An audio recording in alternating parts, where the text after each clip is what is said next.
Hello everyone, मैं अभिषेक शर्मा। आप सभी का हमारे इस यूट्यूब चैनल एमिनेंस क्लासेस में स्वागत करता हूं।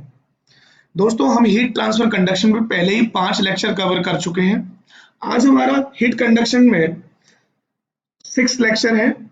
इस लेक्चर में हम जानेंगे हीट कंडक्शन किस तरीके से प्लेन वॉल में होता है और उसके डिफरेंट डिफरेंट केसेस। उन केसेस से हम क्या क्या फाइंड आउट कर सकते हैं उसके बारे में जानेंगे। दोस्तों, ये लेक्चर गेट के पॉइंट ऑफ व्यू से और एकेडमिक्स के पॉइंट ऑफ व्यू से बहुत इंपॉर्टेंट है, तो बने रहिए मेरे साथ। चलिए इस वीडियो को शुरू करते हैं। हीट कंडक्शन इन प्लेन वॉल। देखिए, सबसे पहले हम जानेंगे हीट कंडक्शन इन प्लेन वॉल में क्या क्या वो क्वांटिटीज हैं जिनको हम फाइंड आउट करेंगे अपने इस लेक्चर में। सबसे पहले हम बात करेंगे टेम्परेचर प्रोफाइल की। दैट मीन्स कि किसी भी सॉलिड बॉडी में वो जो प्लेन वॉल होगी उसमें टेम्परेचर प्रोफाइल किस तरीके से होने वाली है। मीन्स टेम्परेचर का distribution through out the body कैसा होगा। दूसरा, हीट ट्रांसफर रेट, यानी कि जब उस किसी बॉडी में टेम्परेचर डिफरेंस की वजह से हीट ट्रांसफर होती है उसकी क्वांटिटी किस तरीके से हम कैलकुलेट कर सकते हैं उसको जानेंगे। तीसरा, हीट फ्लक्स। हीट फ्लक्स क्या होता है उसको जानेंगे, किस तरीके से कैलकुलेट कर सकते हैं एंड उसको। एंड लास्ट में हम जानेंगे सबसे इंपॉर्टेंट टॉपिक, मैं बोलूंगा थर्मल रेजिस्टेंस का। किसी सॉलिड बॉडी में टेम्परेचर डिफरेंस की वजह से वो जो रेजिस्टेंस क्रिएट होता है उसे हम थर्मल रेजिस्टेंस बोलते हैं।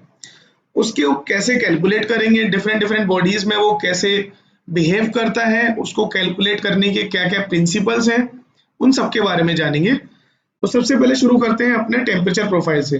दोस्तों, वीडियो शुरू करने से पहले अगर आपने उन सभी 5 लेक्चरों को जो मैंने पहले बना रखे हैं अगर आपने नहीं देखा है तो इस वीडियो के आई बटन पर मैंने उन वीडियोस की लिंक दे दी है, आप उन वीडियोस को भी देख सकते हैं। और साथ ही साथ मैंने उन वीडियोस की लिंक डिस्क्रिप्शन बॉक्स में भी दे दी है, वहां से भी आप उन वीडियोस को देख सकते हैं। तो चलिए सबसे पहले शुरू करते हैं टेम्परेचर प्रोफाइल से। दोस्तों, इसमें 2 केस होते हैं। 2 केस जो हमारे academics and GATE point of view से हमारे सिलेबस में है। ओके, तो सबसे पहले आता है one dimensional steady state no heat generation case. मैंने आपको बताया है वन डायमेंशनल क्या होता है, मैंने आपको बता रखा है स्टडी स्टेट प्रोसेस किसे कहते हैं, और नो हीट जनरेशन का पूरा केस बताया था। तो हम जानेंगे एक एक करके। एंड दूसरा केस होता है one dimensional steady state with heat generation present, यानी कि Q dot not equal to 0। तो सबसे पहले हम केस 1 कवर करेंगे और अगले वीडियो में हम केस 2 कवर करेंगे। तो चलिए शुरू करते हैं अपना केस 1। देखिए, यहां पर मैंने एक आपको प्लेन वॉल बनाकर दिखाई है। उस प्लेन वॉल में लेफ्ट हैंड साइड का temperature T1 and right hand side का temperature T2। T1 is greater than T2 इसमें है, तो हीट हमारी T1 से होती हुई T2 की तरफ जाएगी जिसे हम बोलेंगे Q। इस वॉल की थिकनेस L है और इसका क्रॉस सेक्शनल एरिया A है। यहां पर हमने कंसीडर करके चलना है कि जो वॉल की थर्मल कंडक्टिविटी होती है वो पूरी बॉडी की कांस्टेंट होने जा रही है, यानी कि K का वेरिएशन लोकेशन टू लोकेशन नहीं है। पूरी बॉडी में कहीं भी अगर हम पॉइंट आउट करते हैं K की वैल्यू कांस्टेंट होगी। एक्स एक्सिस पे हमने उसकी थिकनेस ली है और वाई एक्सिस पे हमने उसका टेम्परेचर डिस्ट्रीब्यूशन लिया है। तो सबसे पहले हम लोग इस क्वेश्चन को कैसे शुरू कर सकते हैं उसके 2 रास्ते हैं। पहला रास्ता, मैंने आपको अपने एक वीडियो में वन डायमेंशनल हीट स्टेट बताया था जिसे बोलते हैं d²T/dx² plus Q dot over K equal to 1/अल्फा dt/d और साथ ही साथ और दूसरी होती है 3 डायमेंशनल इक्वेशन जिसे हम रिप्रेजेंट करते हैं del²T/del x² plus del²T/del y² del²T/del z² plus Q dot over K equal to 1/अल्फा del T over del tau. इन दोनों इक्वेशंस में से किसी भी एक इक्वेशन की हेल्प से अपने इस क्वेश्चन को शुरू कर सकते हैं। देखिए, अगर मैं पहला केस मान के चलूं तो मेरे इस इक्वेशन में सबसे पहले जो इनिशियल कंडीशन दी है जो कि है वन डायमेंशनल और स्टडी स्टेट, तो मैं अपनी इस इक्वेशन को x के वेरिएशन में लेके चलूंगा तो मेरा y टर्म और z टर्म जीरो हो जाएगा। साथ ही साथ जब स्टडी स्टेट मैंने प्रोसेस बोली है तो मेरा लास्ट टर्म जो कि टाइम वेरिएशन है वो भी जीरो हो जाएगा। मैंने q डॉट को भी जीरो बोला है तो मेरा हीट जनरेशन सोर्स भी जीरो हो जाएगा। अब मेरी जो पहली इक्वेशन है अगर मैं वहां देखूं तो मेरा q डॉट जीरो हो जाएगा एंड मेरा del T over del tau भी जीरो हो जाएगा। यानी कि दोनों इक्वेशंस में मेरा बचेगा सिर्फ एक ही टर्म। तो आप इन दोनों इक्वेशन में किसी भी इक्वेशन की हेल्प से अपने क्वेश्चन को शुरू कर सकते हैं। तो हमारा जो टर्म बचेगा उसे हम लिखेंगे D square T over D X square equal to zero. यहां पर बाउंड्री कंडीशन सबसे इंपॉर्टेंट होती है। देख लेते हैं यहां पर हमारे बाउंड्री कंडीशन है क्या।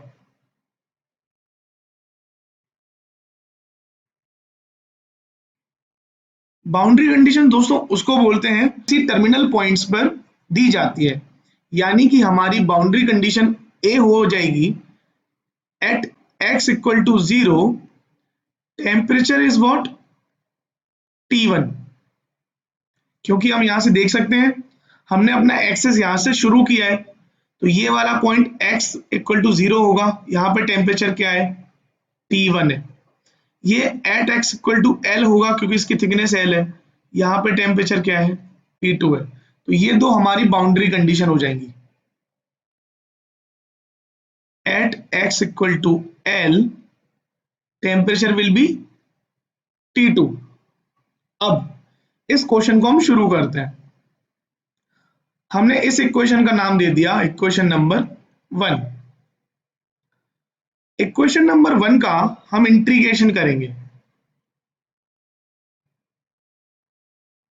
Integration with respect to x करिए तो हमारे को क्या मिलेगा dt over dx equal to c1। c1 मैंने एक कांस्टेंट मान लिया। इस इक्वेशन का नंबर दे दिया मैंने 2। अब आप यहां से देख सकते हैं कि ये जो टेम्परेचर ग्रेडियंट है इसको मैं बोलूंगा temperature gradient along the direction.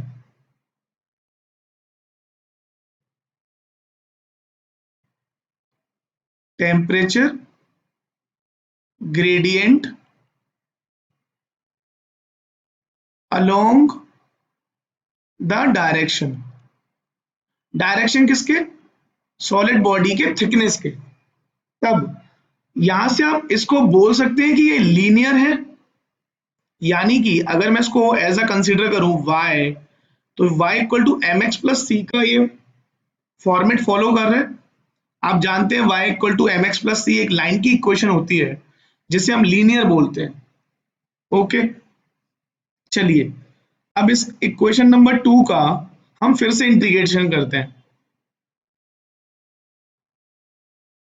Equation number 2 का इंटीग्रेशन करिए विथ रिस्पेक्ट टू x तो हमको क्या मिलेगा t equal to c1x plus c2। c1 के रिस्पेक्ट में s आएगा x आएगा एंड इन एक और कांस्टेंट जनरेट होगा जिसे हम बोलेंगे c2। अब इस तीसरी इक्वेशन में हमें उन दोनों बाउंड्री कंडीशन का यूज करना है जो हमने सबसे पहले एज्यूम करी थी। तो फ्रॉम द बाउंड्री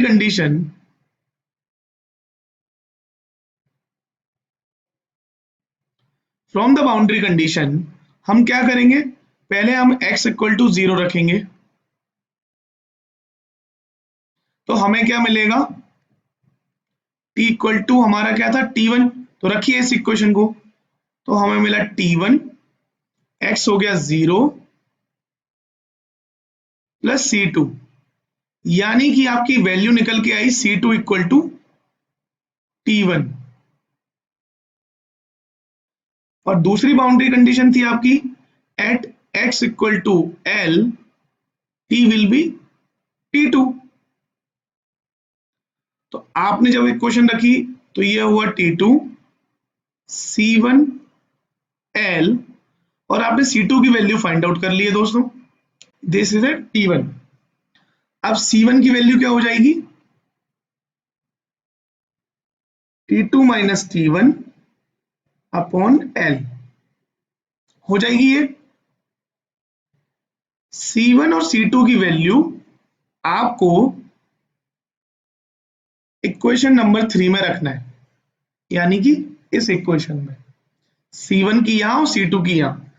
तब हमने एक फाइनली फॉर्मूला जनरेट किया है, उस फॉर्मूले को हम बहुत आसानी से देख सकते हैं, T1 minus T over T1 minus T2 equal to x upon L। दोस्तों इस फॉर्मूले को याद रखना बहुत आसान है, किस तरीके से है वो मैं आपको बताता हूं। T1 माइनस टी, यानी कि आपका ये क्या बोल रहा है, T आपका वेरिएबल टेम्परेचर है जो अलोंग द बॉडी चेंज हो रहा है। अगर मैं यहां से बात करूं T1 से और T2 तक, तो जो T होगा वो किस तरीके से वेरी करेगा, T1 से वो कम होगा और T2 से वो ज्यादा होगा होगा जब T1 is greater than T2 है। तो T1 माइनस टी, उसकी डिस्टेंस कितनी होगी, x होगी फ्रॉम द T1 पॉइंट, और T1 minus T2 equal to L, यानी कि T1 और T2 पूरी बॉडी का डिफरेंस बता रहे हैं, तो इसको इक्वल टू में L लिख दिया। ये एक पर्टिकुलर डिस्टेंस बता रही है तो उसको x लिख दिया। यानी कि अगर आपको किसी भी लोकेशन पर किसी बॉडी में टेम्परेचर फाइंड आउट करना है तो आप इस फॉर्मूले का यूज कीजिए, उसकी डिस्टेंस रखिए, आपको टेम्परेचर मिल जाएगा। आपको टेम्परेचर पता है, आपको डिस्टेंस पता करनी है, तो आप टेम्परेचर रख के डिस्टेंस का पता कर सकते हैं, क्योंकि T1 T2 और L तो आपको पहले से ही पता है। तो आपके पास कांस्टेंट की वैल्यू सिर्फ एक बच जाती है। आई होप दोस्तों आपको ये फॉर्मूला पसंद आया होगा। चलिए अगली वैल्यू हम जानते हैं, हीट ट्रांसफर रेट। इसको शुरू करने से पहले हम एक चीज और जानते हैं। आप इस इक्वेशन से ये पता कर सकते हैं कि टेम्परेचर की प्रोफाइल क्या होगी दोस्तों। तो टेम्परेचर की प्रोफाइल जो मैंने आपको शुरू में बना के दिखाई थी लीनियर, यहां से आप प्रूफ कर सकते हो, क्योंकि x की वैल्यू कितनी है, x की power 1, E is directly dependent on x उसकी पावर 1 के, यानी कि टेम्परेचर की प्रोफाइल कैसी होगी दोस्तों, लीनियर होगी। तो जिसको हमने पहले ड्रॉ किया था, हमने इस क्वेश्चन को यहां से प्रूव भी कर दिया कि टेम्परेचर की प्रोफाइल लीनियर होती है in plane wall in one direction. तब हीट ट्रांसफर रेट क्या होगी हमारी, हमने फोरियर लॉ से जाना था, हीट ट्रांसफर रेट होती है हमारी माइनस का k a dt over dx, अगर वो वन डायमेंशनल फॉलो कर रही है। अब आपके पास dt ओवर dx की वैल्यू है, dt ओवर dx की वैल्यू है आपके पास C1 है कि नहीं दोस्तों, ये आपकी वैल्यू है dt ओवर dx की, आपने अभी अभी फाइंड आउट करी थी। इस C1 की वैल्यू आप फाइंड आउट कर चुके हैं यहां, T2 minus T1 over L। तो बस आपको कुछ नहीं करना, माइनस का k a T2 minus T1 over L, ये आ गया आपका हीट ट्रांसफर रेट। ये फोरियर लॉ के जैसे है, क्योंकि फोरियर लॉ भी हमने अपना प्लेन वॉल के रिस्पेक्ट में समझाया था, तो दोनों के फॉर्मूले सेम ही होंगे। अब इस माइनस को चाहो तो आप इस फॉर्मूले में यूज कर सकते हो माइनस का के ए T1 minus T2 over L. तो यहां आपने अपना माइनस साइन यूज कर लिया। यहां पर आप जानते हैं कि आपकी थर्मल कंडक्टिविटी है, ए एरिया है। अब अगली बात आती है फ्लक्स की, कि आपका हीट फ्लक्स होता क्या है, जिसे हम यहां रिप्रेजेंट करते हैं क्यू डैश से। तो देखिए, फ्लक्स किसी भी चीज का होता है वो क्वांटिटी जो किसी एक एरिया से गो थ्रू होता है। यानी कि अगर मैं हीट फ्लक्स की बात करूं तो वो क्वांटिटी ऑफ हीट जो किसी एरिया से पास आउट हो रही है, उस एरिया का अगर उस हीट क्वांटिटी में डिवाइड दे दिया जाए, मतलब कि हीट इन यूनिट एरिया, एक यूनिट एरिया से कितनी हीट पास आउट हो रही है, उस क्वांटिटी को हम हीट फ्लक्स बोलेंगे, यानी कि Q डिवाइड बाय A। इसको बोलेंगे हम अपना हीट फ्लक्स। तो आपका हीट फ्लक्स निकल के आएगा Q dash K T1 minus T2 over L, और इसकी भी यूनिट होगी वॉट। तो देखा आपने, हीट फ्लक्स किसे बोलेंगे, जब कोई किसी एरिया से पास आउट हो रहा है तो उस यूनिट एरिया से किसी क्वांटिटी का पास आउट होना ही फ्लक्स कहलाता है। अब अगर आप हीट की बात करेंगे तो हीट क्वांटिटी यूनिट एरिया से कितनी पास आउट हो रही है, उसे हम हीट फ्लक्स कहेंगे। चलिए अपने लास्ट टॉपिक को हम देखते हैं, जिसे मैंने बताया था बहुत इंपॉर्टेंट है, थर्मल रेजिस्टेंस। तो आपको पता है कि किसी भी रेट को किस तरीके से डिफाइन किया जाता है। अगर मैं बात करूं, आपके पास कोई वैल्यू है इलेक्ट्रिसिटी की, हीट की, तो आप उसकी रेट किस तरीके से डिफाइन करेंगे। तो रेट को डिफाइन करने के हमारे पास एक फॉर्मूला होता है जिसे बोलते हैं, it is a ratio of driving force divided by resistance. मतलब आपके पास अगर ड्राइविंग फोर्स है और आप रेजिस्टेंस कैलकुलेट कर सकते हैं, तब आप उस क्वांटिटी की रेट फाइंड आउट कर सकते हैं। ओके, तो इस केस में हमारे पास ड्राइविंग फोर्स क्या होता है दोस्तों। अगर मैं हीट की बात करूं तो हीट का ड्राइविंग फोर्स होता है डिफरेंस इन टेम्परेचर। मैंने आपको शुरू में ही बताया था, डिफरेंस इन टेम्परेचर हीट के लिए ड्राइविंग फोर्स है। तो अब आपके फॉर्मूले में जो भी क्वांटिटी बचेगी हीट रेट के अलावा, वो सब की सब रेजिस्टेंस होगी। देखिए आप इस चीज को कितनी आसानी से समझ सकते हैं। देखिए, आपका फॉर्मूला है के ए डेल्टा टी, या इसको मैं लिख सकता हूं T1 माइनस T2। ये आपका ड्राइविंग फोर्स है डिवाइडेड बाय एल, और यहाँ पे T1 is greater than T2 है। तब मैंने आपको बताया रेट क्या होती है, ड्राइविंग फोर्स, यानी कि T1 minus T2 divided by, अब इस क्वांटिटी को मैं अगर L से डिवाइड दे दूं, तो ये जो नीचे बन के आएगा, इसको मैं बोलूंगा अपना थर्मल रेजिस्टेंस। देखा आपने किस तरीके से आपने इसको जाना, कितनी आसानी से, कि थर्मल रेजिस्टेंस किसे बोलेंगे, सॉलिड के प्लेन वॉल के केस में L अपॉन के। इसको हम डिनोट करते हैं RTH for resistance in thermal resistance, L over के। ओके, एल की यूनिट क्या होती है दोस्तों? मीटर। के की यूनिट क्या होती है? वॉट पर मीटर पर डिग्री केल्विन। और ए की यूनिट होती है मीटर स्क्वायर।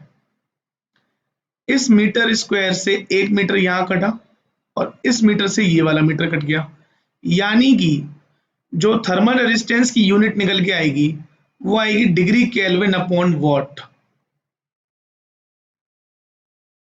ओके, अब इस थर्मल रेजिस्टेंस को हम इलेक्ट्रिकल रेजिस्टेंस के सिमिलर मान सकते हैं, यानी कि जिस तरीके से इलेक्ट्रिकल रेजिस्टेंस अगर आपने पढ़ा है उसमें जिस तरीके से हम क्वांटिटी मेजरमेंट करते हैं, तो ये हो गया इस टर्मिनल का टेम्परेचर हमारा T1, इसका हो गया T2, ये हो गया हमारा RTH और Q हमारी फ्लोइंग ऑफ हीट हो गई। तब ये जो रेजिस्टेंस कैलकुलेट होके यहां से आएगा, हम उसको कैलकुलेट करने की जो टेक्निक होगी हम इलेक्ट्रिकल रेजिस्टेंस की तरह यूज कर सकते हैं। अब आपको यहाँ पर रेजिस्टेंस कैलकुलेट करने के लिए क्या होगा, अगर आपकी बॉडी सीरीज में,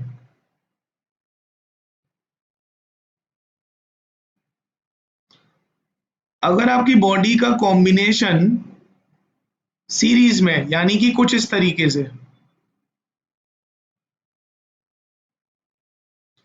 आपकी नंबर ऑफ बॉडी सीरीज में कनेक्शन है, ये फर्स्ट बॉडी है, ये थर्ड सेकंड बॉडी है, ये थर्ड बॉडी और ये फोर्थ बॉडी। इन सभी बॉडीज की थर्मल कंडक्टिविटी, थिकनेस सब अलग अलग है। तब आप एक पूरी बॉडी का 1 2 3 4 मिला के आप थर्मल रेजिस्टेंस कैसे मेजरमेंट करेंगे? इसका R1 है, इसका R2 है, इसका R3 और इसका R4। तब जो R होगा वो होगा R1 plus R2 plus R3 plus R4। वहीं अगर आपका अगर पैरेलल कॉम्बिनेशन है,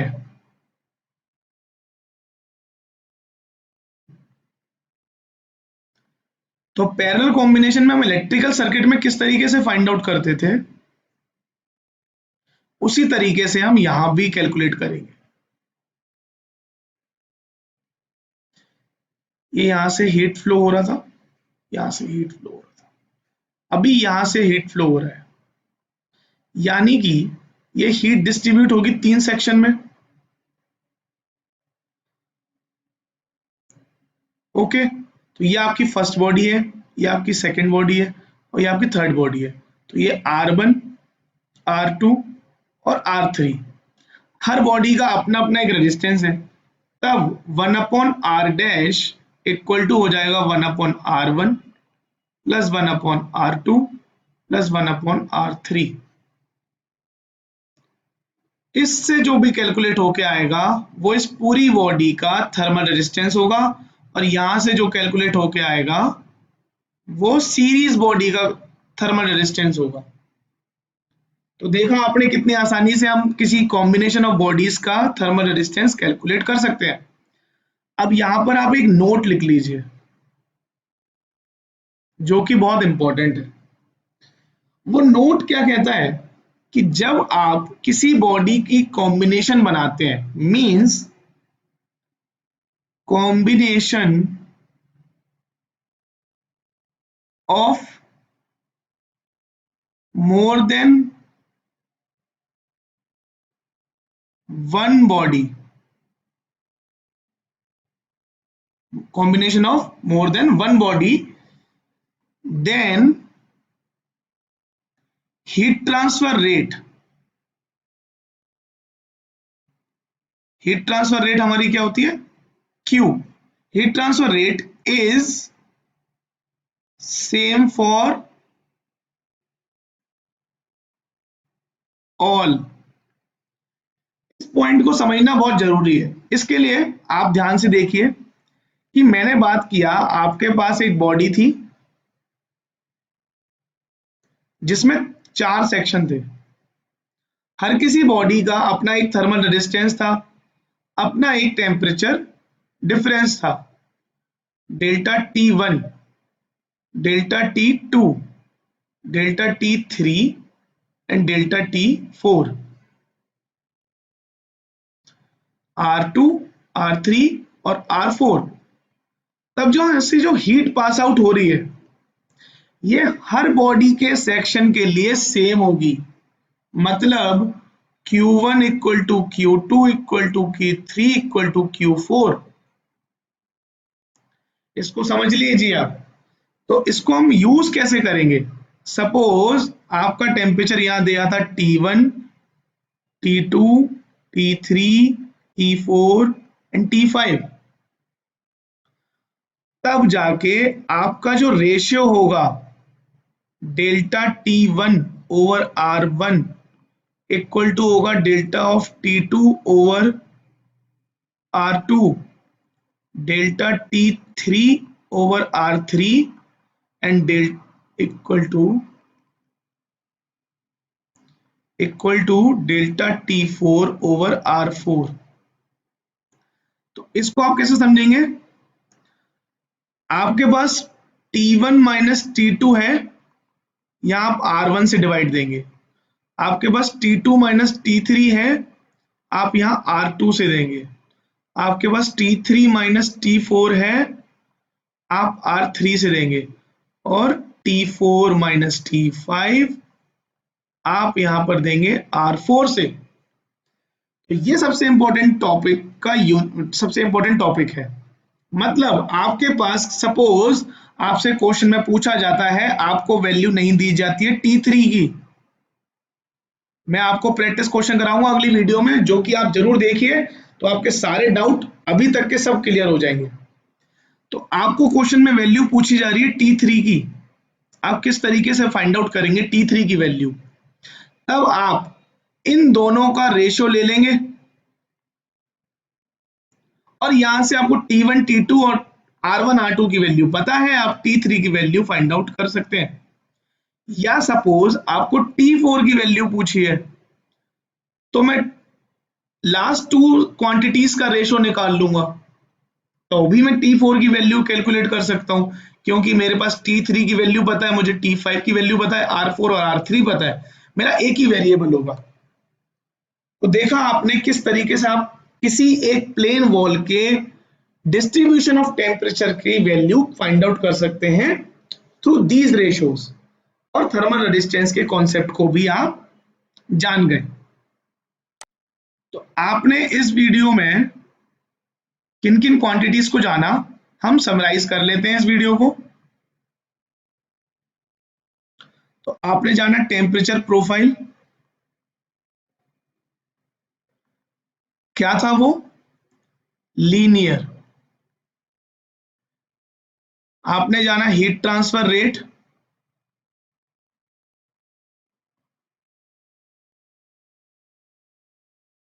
हीट ट्रांसफर रेट क्या थी? Q equal to KA T1 minus T2 over L।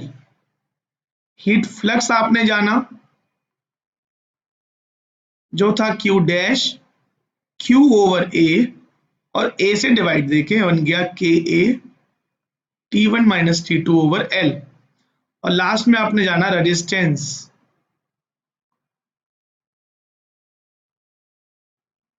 वो था RTH equal to L over KA। तो आपने जाना चारों क्वांटिटीज को।